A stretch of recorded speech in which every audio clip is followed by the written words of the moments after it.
ठीक है। एक कल जो टेस्ट था उसका सॉल्यूशन, जो टेस्ट का पेज मिला था कल ग्रुप में, व्हाट्सएप वाले ग्रुप में, उसका सॉल्यूशन क्या होगा, ठीक है।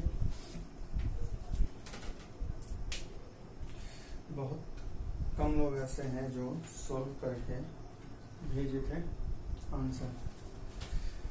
कल जो था जिसका क्वेश्चन था वो उसका सॉल्यूशन देखते हैं कैसे होगा, क्या होगा।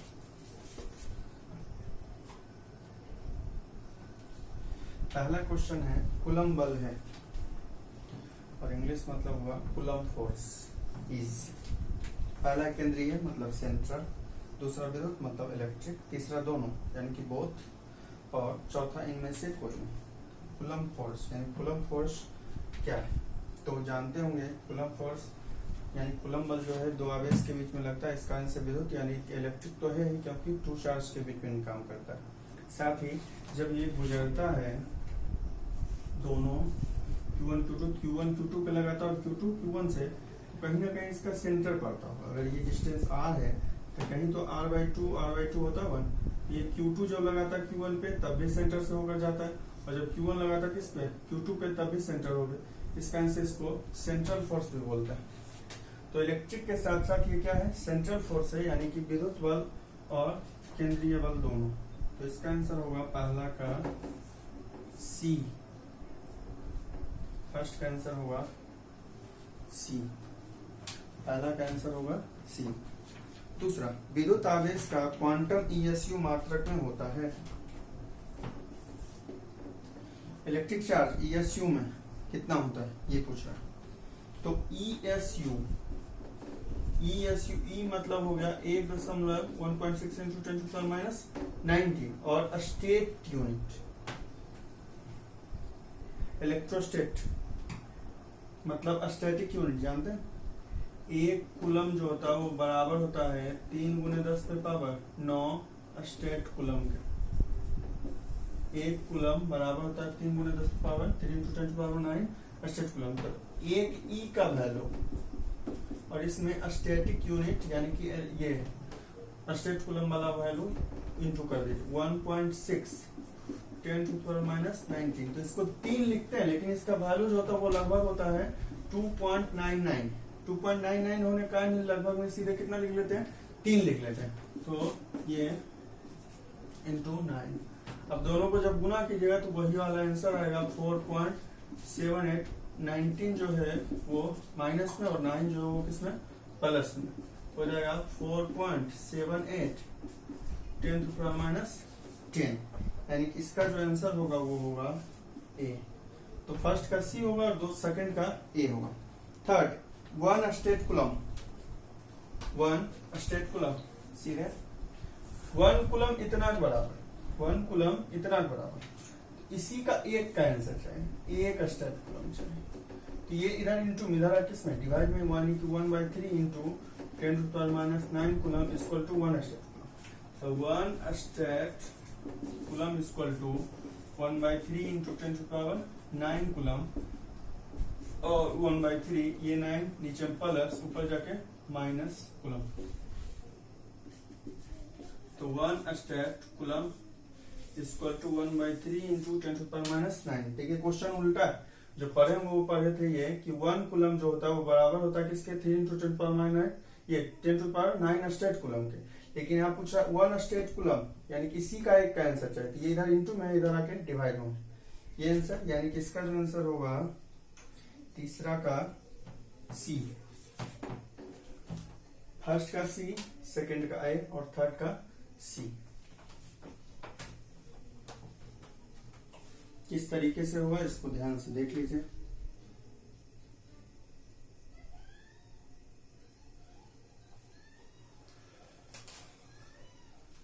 अगला देखें,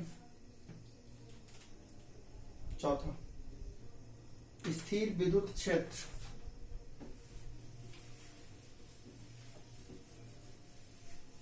स्थिर विद्युत क्षेत्र कॉपी में देखिए पढ़ा हुआ होगा।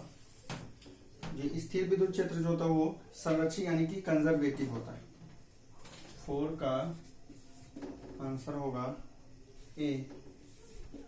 और इसका इंग्लिश होता है कंजर्वेटिव, क्योंकि इंग्लिश मीडियम वाले को भी यही क्वेश्चन दिया गया था। इसका आंसर ये समझ लीजिएगा, संरक्षित, कंजर्वेटिव। 5वां, मुक्त आकाश की परावैद्युतता यानी परमिटिविटी ऑफ वैक्यूम। मुक्त आकाश मतलब यहाँ पर कुछ भी नहीं है। ई नोट का वैल्यू याद है कितना होता है, 8.85 इंटू 10⁻12 फैराड पर मीटर। तो इसका आंसर कौन सा होगा, सी। 5 का आंसर जो होगा वो सी होगा। 6ठा, निम्नलिखित में किसका अस्तित्व संभव नहीं है। जो चार्ज दिया गया है जो पॉसिबल नहीं है वो पता करना। तो क्या करते हैं, अस्तित्व वाला जो क्वेश्चन है कि जो एग्जिस्ट चार्ज करता है या नहीं करता, उसमें क्या करते हैं, जो भी चार्ज दिया हुआ है ऑप्शन में उसमें क्या कीजिए 1.6 इंटू 10⁻19 से डिवाइड कीजिए। अगर पूरा का पूरा जो वैल्यू आ गया यानी कि पूर्णांक आ गया, पूरा का पूरा अंक आ गया, तो क्या होगा, वैल्यू पॉसिबल होगा। और अगर नहीं आ गया तो उसका वैल्यू पॉसिबल नहीं होगा। तो इसमें देखिए जो पहला ए से भागा दीजिए 1.6 इंटू 10⁻19 में, नीचे भागा भी उसी से देना है, तो कितना कैंसिल होके 1 आंसर बनेगा। बी नंबर इसका आंसर होगा। कैसे देख लीजिए, 4.0 इंटू 10⁻19 और डिवाइड हमेशा करना है। चार्ज होता है क्वांटाइज होता है, Q equal two plus minus यानी पर होंगे, मतलब जितना भी चार्ज होता है वो क्या होता है, E के इंटीग्रल मल्टीपल यानी कि पूर्ण गुणज के रूप में होता है। इसमें डिवाइड कीजिएगा 1. जो भी अस्तित्व वाला क्वेश्चन होता है उसमें यही करते हैं, जो भी चार्ज दिया हुआ उसमें 1.6 इंटू 10⁻19 से क्या कीजिए, डिवाइड कर दीजिए। इसको हटा दीजिए, इसको हटाएगा तो नीचे में 10 और इसको हटाएगा तो ऊपर में 10। 10 से 10 ऊपर बचा अब 40, नीचे में 16, 20, 8, 10, 4, 5, 2। अब कटेगा 5/2, ये पूरा पूरा का अंक रहा है ना, अंक नहीं आ रहा है, यानी कि या तो ये लिखेगा तो 5/2 होगा या 2.5 होगा। इसका मतलब है कि इसका जो है ये एग्जिस्ट नहीं करेगा, ये वाला चार्ज जो है वो एग्जिस्ट नहीं करेगा। 7वां,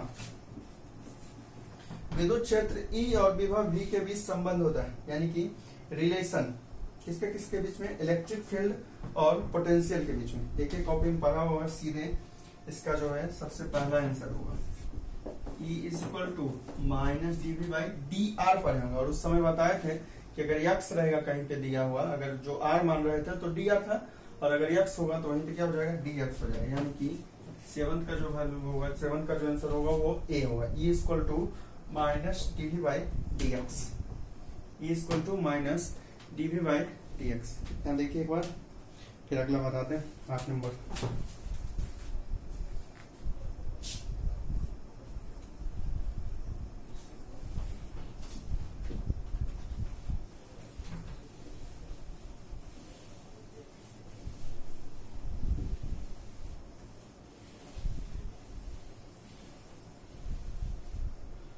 अगला 8वां, आर दूरी से अलग दो इलेक्ट्रॉनों के बीच जो कूलम फोर्स वाला, कूलम वाला पढ़ते हैं लॉ, उसमें क्या होता है, आर स्क्वायर के इनवर्सली प्रोपोर्शनल होता है। लेकिन इसमें डायरेक्टली पूछ रहा है तो इस तरीके का लिखते हैं, इनवर्सली प्रोपोर्शनल आर स्क्वायर। इसी को जब डायरेक्टली बनाना होगा नीचे में प्लस, ऊपर जाके किसमें हो जाएगा, माइनस में, r-2, यानी कि इसका जो आंसर होगा वो डी होगा।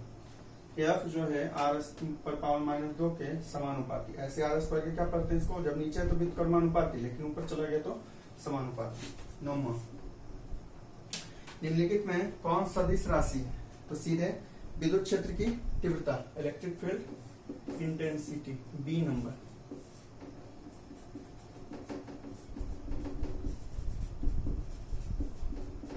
इंटेंसिटी विद्युत क्षेत्र तीव्रता। 10वां, यदि समरूप विद्युत क्षेत्र यानी कि इलेक्ट्रिक फील्ड जो है वो x अक्ष पर है तो समविभवी तल वाला यानी कि इक्विपोटेंशियल सरफेस जो पढ़े होंगे उसमें पढ़े होंगे कि इक्विपोटेंशियल सरफेस और इलेक्ट्रिक फील्ड जो होता है वो हमेशा परपेंडिकुलर होता है, यानी कि एक दूसरे के बीच जो कोण बनता है वो कितना, 90।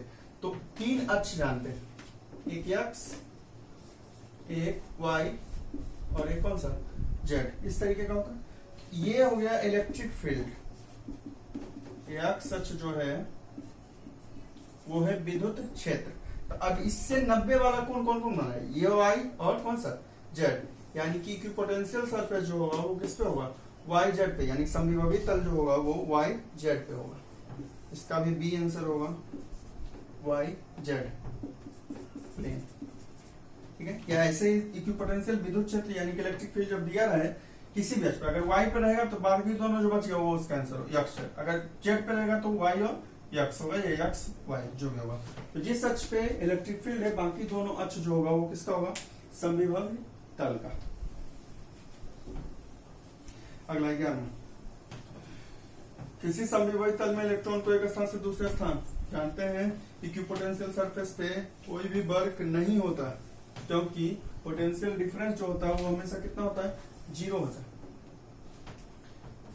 11 नंबर, वी ए पोटेंशियल बराबर डब्ल्यू बाय क्यू, क्योंकि इक्विपोटेंशियल मतलब वी ए का वैल्यू और वी का वैल्यू क्या होगा, बराबर होगा समविभवी होने का, इसका मतलब समविभवी तल पे ये का वाला मान जो होता है वो हमेशा 0 होता है। तो डब्ल्यू बाय क्यू, और आंसर चाहिए डब्ल्यू का, तो 0 इंटू क्यू। अब चार्ज कुछ भी होगा 0 से जब इंटू करेंगे यानी कि इसका आंसर कितना हो जाएगा, 0, यानी कि जो कार्य होगा यानी कि वर्क होता है पोटेंशियल सरफेस पे वो हमेशा कितना होता है, 0 होता है, यानी कि सी। 11 का सी। 12, विद्युत क्षेत्र का मात्रक न्यूटन प्रति कूलम और यह समतुल्य न्यूटन पर कूलम, नीचे करके लिखना है माइनस में, इसमें क्या करते हैं ऊपर मीटर नीचे मीटर गुना कर देते हैं, तो newton metre by coulomb metre. Newton metre जो है आंसर बन जाता है फोर्स इंटू डिस्प्लेसमेंट, यानी बल गुने विस्थापन, बल गुने विस्थापन यानी कार्य न्यूटन मीटर जो आंसर इंटू होकर बनता है वो जूल का, और नीचे में कूलम पर मीटर। अब जूल पर कूलम, न्यूटन मीटर आंसर बना जूल का, और जूल पर कूलम मतलब वर्क बाय चार्ज किसका, पोटेंशियल का कितना वोल्ट, तो जूल पर कूलम वोल्ट के बराबर है, नीचे मीटर, यानी किसका जो आंसर बनेगा वो वोल्ट पर मीटर होगा, यानी कि 12 का जो आंसर होगा वो कौन सा होगा, सी होगा। ठीक है, अगला 13 नंबर, विद्युत क्षेत्र की बीमा, फिर डायमेंशन निकाले। ई का फॉर्मूला क्या होता है, एफ बाय क्यू, तो एफ का क्या होता है, एम एल स्क्वायर, ये एम एल है सिर्फ, एम एल टी माइनस 2, और नीचे में चार्ज का आई टी या ए टी, तो एम टी माइनस 2 और एक वो और जाएगा, कितना हो जाएगा माइनस, नीचे में प्लस ऊपर जाकर माइनस, ये आई नीचे में प्लस है ऊपर जाकर किसमें माइनस में, या तो अगर यहाँ आई है तो आई होगा, यहाँ आई के बदले क्या हो सकता है, ए, क्योंकि करंट का जो डायमेंशन होता है वो ए और आई दोनों में से कुछ होता है, यानी किसमें से आंसर मिला, M L T inverse 3 I minus 1, यानी कि कौन सा, सी। 13 का सी। 14, विद्युत फ्लक्स है, विद्युत फ्लक्स कैसा क्वांटिटी, स्केलर वेक्टर मतलब सदिश, तो फाई का फॉर्मूला याद कीजिए, ई है कोस थीटा, कोस जिसमें भी लगा हुआ वो कैसा होता है, अदिश होता है, यानी कि स्केलर, तो इसका जो होगा वो बी होगा। 14 का बी। 15, एक आवेशी चालक की सतह के किसी बिंदु पर विद्युत क्षेत्र में क्या होता है, नॉर्मल होता है, यानी कि परपेंडिकुलर होता है, बी। 15 का बी। 20 माइक्रोकूलम को एक बिंदु से दूसरे बिंदु तक ले जाने में 50 जूल का कार्य। 16, जब एक कोई चार्ज यानी कि Q है कितना 20 कूलम, इसको जब एक बिंदु से दूसरे बिंदु पर ले जा रहे हैं यानी 1.2 अनदर पॉइंट ले जा रहे हैं, तो वर्क जो हो रहा है वो कितने का 50 जूल का हो रहा है, वर्क जो हो रहा है वो 50 जूल का हो रहा है। तो पूछ क्या रहा है विभवांतर, तो V का फॉर्मूला क्या होता है W/Q, तो V का आंसर निकाल लीजिए, W का 50 5/2 यानी कि 2.5 वोल्ट हो, D। 16 का D। जितना पढ़े उसको रेगुलर रिवाइज करते रहे।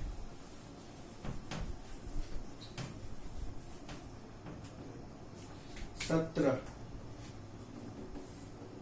अनंत पर विभव का मान, पोटेंशियल का वैल्यू इंफिनिटी पे कितना होता है 0 होता है, सी। 18, फाई का अभिमीय सूत्र, तो फाई का फॉर्मूला से निकाल लीजिए, ई इंटू ए, फाई बराबर ई ए कोस थीटा, क्योंकि इसका कोई डायमेंशन नहीं होगा। तो ई का अब क्या होता है, ई इक्वल टू, ई का यहाँ पे निकाल चुके हैं देखिए, ई का होता है कितना, M L T minus 3 I minus 1, और ए का क्या होता है, लेंथ इंटू ब्रेथ, यानी कि लंबाई गुने चौड़ाई, तो एल स्क्वायर, तो हो जाए कितना, M L into L square कितना, L cube T inverse 3 I minus 1, यानी कि 18 का होगा, कौन सा मिल रहा है, M L cube T inverse 3 I minus 1, C. 19 number, दूर दूर होने पर, मतलब जब एक दूसरे से फार अवे होता है तो विद्युत क्षेत्र क्या होता है, कमजोर होता है, यानी कि जो होता है वो वीक होता है, बी होगा 19 का बी, इलेक्ट्रिक फील्ड जो होता है वो वीक होता है। 20 नंबर, 1 फैराड, जानते होंगे सीधे आंसर बनता है कितना, 96,500 कूलम, यानी किसका होगा, डी।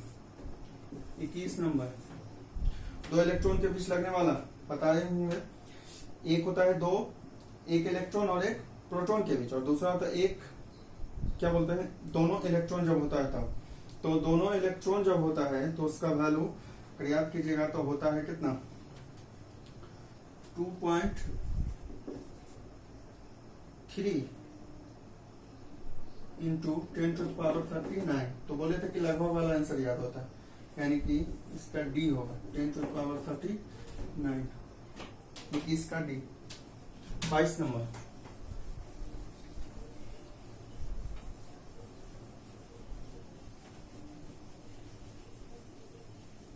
निर्वात की विद्युत धारा का मात्रक सीधे याद होगा, या निकाल के देखिए आप, या फिर 1/4 पाई नोट Q1 Q2 बटे R स्क्वायर, ई नोट का चाहिए, ई नोट को इस तरफ लेके चल जाएगा तो क्या हो जाएगा, 1/4 पाई, ये तो कांस्टेंट है, इसका कोई मात्रक नहीं होगा, F नीचे चला गया, मतलब Q1 into Q2 by F into R square, रख दीजिए, Q1 का भी कूलम, Q2 का भी कूलम, इसका न्यूटन और इसका मीटर का square, coulomb square newton metre square, coulomb square, या नीचे प्लस माइनस, यहाँ स्क्वायर नीचे प्लस ऊपर जट में, कौन सा मिलेगा आंसर, कितना है, 22 नंबर, ठीक है, कूलम स्क्वायर न्यूटन माइनस यानी कि बी, 22 का बी। 23 ई नोट का भी में सूत्र, इसी से डायमेंशन निकाल सकते हैं 23 नंबर का, यहीं पे रख दीजिए, सी स्क्वायर मतलब चार्ज का dimension I T square, N minus 1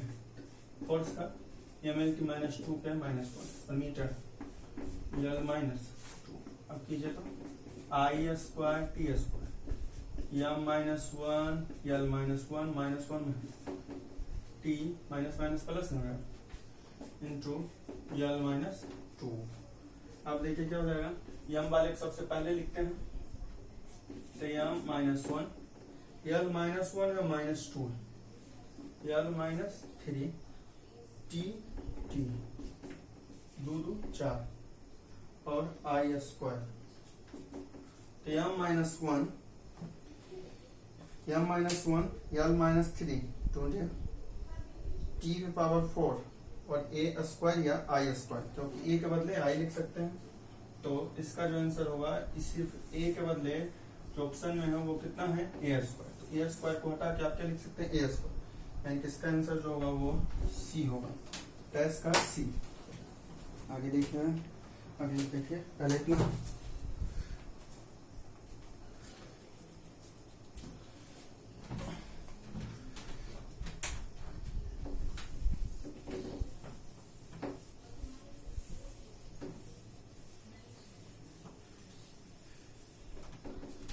आगे 24 एक कूलम वो आवेश है, 24 number, 1 coulomb is that charge जो शून्य में यानी कि वैक्यूम में 1 मीटर के डिस्टेंस पे, यानी कि 1 मीटर के डिस्टेंस पे दोनों जब रहेगा, तो 1/4 pi e naught Q1 into Q2 by r. देखिए क्या बोला, इसका वैल्यू कितना, 9 इंटू 10⁻9, तो चार्ज है वो 1 इंटू 1, और आर जो है 1 मीटर, एक से कीजिएगा तो यही आंसर, इतना 9 इंटू 10⁻9, कौन सा आंसर मिलेगा, सी। 25 नंबर, दो आवेशों का परिमाण 3 गुना, उनके बीच की दूरी को 9 4 गुना, F बराबर है Q1 इंटू Q2, सीधे यहीं पे कर लेते हैं। एक बताया था लॉन्ग वाला मेथड और एक शॉर्ट वाला। ऑब्जेक्टिव है तो सीधे ऑब्जेक्टिव की तरफ Q1 Q2 आर स्क्वायर। अब नया मान लीजिए F डैश। Q1 पहले चार्ज को करना है दोनों आर एस को 3 गुना 3Q1 इंटू 3Q2, और जो दूरी है वो 9/4 करनी। तो R है और 9/4 R हो जाएगा इसका स्क्वायर। R का 9/4 यानी 9/4, और दोनों चार्ज में 3 गुना 3 कितना 9 Q1 Q2 81 4 16 R स्क्वायर। ठीक ना, ये जो 16 है ये कहाँ चला जाएगा ऊपर,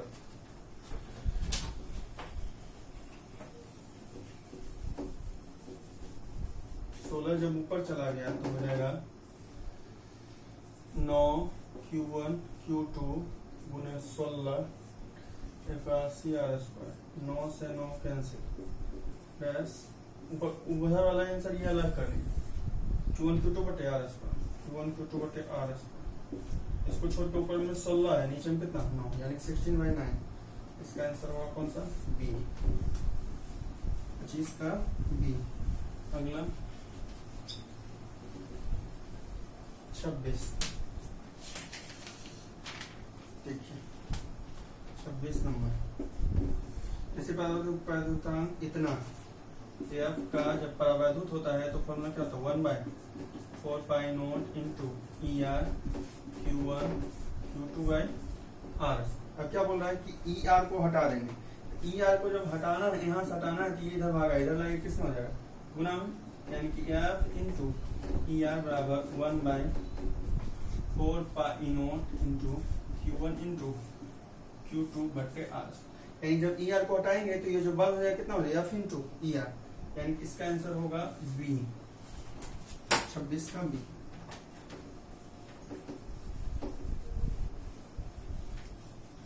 सत्ताईस नंबर।